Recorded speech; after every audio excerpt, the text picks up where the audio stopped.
galing dito. Pagkakuha ko sa takure, napaso yung lower arm ko at singlaki yun ng 5 piso.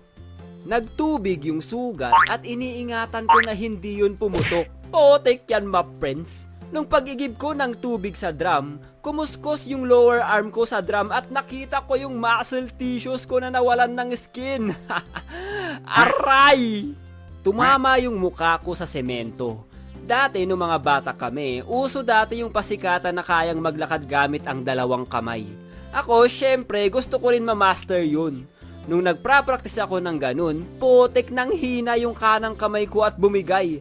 Tumama yung mukha ko sa semento at nagkasugat sa may kanang mata ko. Nahulog sa duyan. Nung bata ako, mahilig kami gumawa ng duyan. Masaya kasi magduyan-duyan, parang nasa park lang. Tapos ako na napakaengot, gusto ko magpasikat. Gumawa ako ng duyan na napakataas, tapos pinapasikat ko sa mga kalaro ko. Putik yan, ma friends. Habang naglalaro ako dun sa ginawa kong duyan, bigla siyang naputol. Pagkahulog ko, naunang bumagsak yung likod ko. Grabe, para akong nag-avatar state.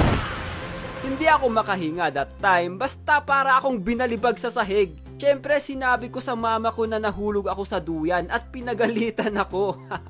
Sinabi sa akin na ipahilot ko daw sa matanda na nanghihilot malapit sa amin.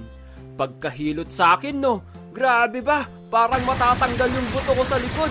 Doon ko na-experience na potek yan. Ganun pala manghilot yung mga matatanda. Sobrang sakit.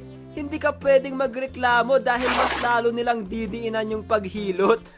Boy, di ba crush mo si Annabelle? Oo, bakit naman? Balita ko pre, crush ka din daw niya. Uy, talaga?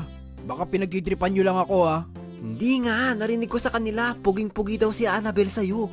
Kaya umamin ka na sa kanya. O sige, sabi niya